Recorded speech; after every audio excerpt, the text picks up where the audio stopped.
Just breathe.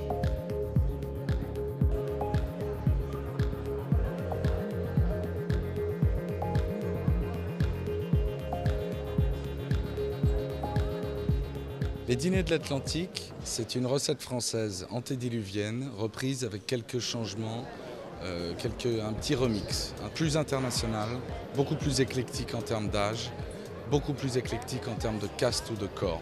Ça réunit des gens de médias, des intellectuels, des gens de culture, des gens de l'économie, des gens des affaires. C'est une manière de se rencontrer, faire rencontrer des gens de milieux, professions différentes autour de thèmes. Donc moi ça me fait très plaisir de présider le premier. Le but c'était de créer un moment comme ça de rencontre entre Français et Américains sur un thème qui je crois intéresse tout le monde, qui est l'état de l'économie des deux côtés de l'Atlantique.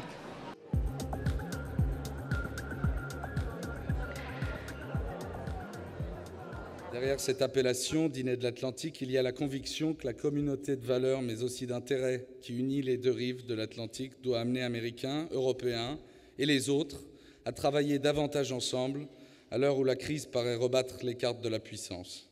Car l'axe transatlantique reste l'axe principal autour duquel s'articulent les grands débats et peuvent émerger les réponses aux défis critiques de notre temps. Monsieur le ministre du Budget, des Comptes publics, de la fonction publique et de la réforme de l'État, Monsieur Éric Woerth.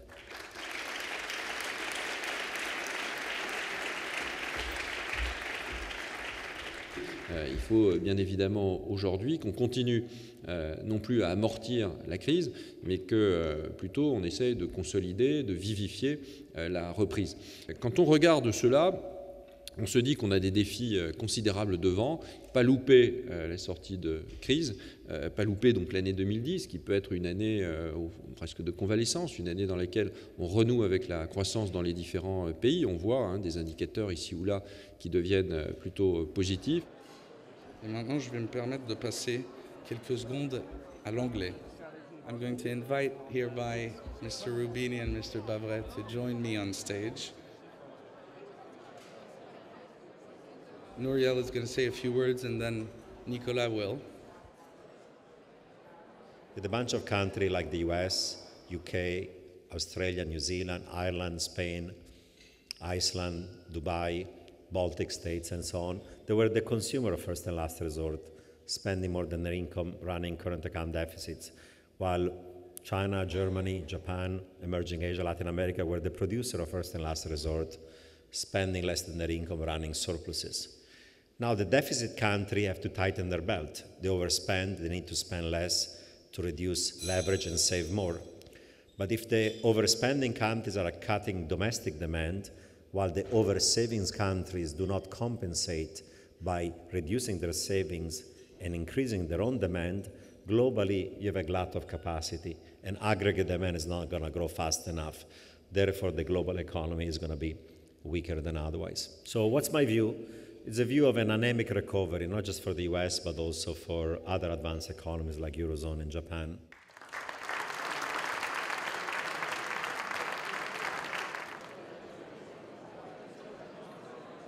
La reprise que nous connaissons est partielle, hétérogène. La croissance sera de 7,5 à 8% en Asie.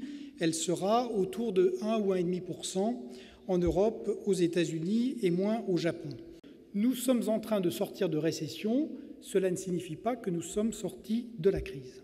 Donc il faut bel et bien que les États-Unis épargnent et modèrent leur consommation, que la Chine crée un État-providence pour solvabiliser sa demande, comme l'a fait l'Europe dans les années 50, que l'Europe accepte enfin de considérer l'activité et l'emploi et pas seulement sa monnaie. But then we will do something that is not usually done at these dinners. We'll go around from table to table with Nicolas Bavret, while I will do the same with Nouriel, to give the opportunity to at each table to ask a few questions directly to them.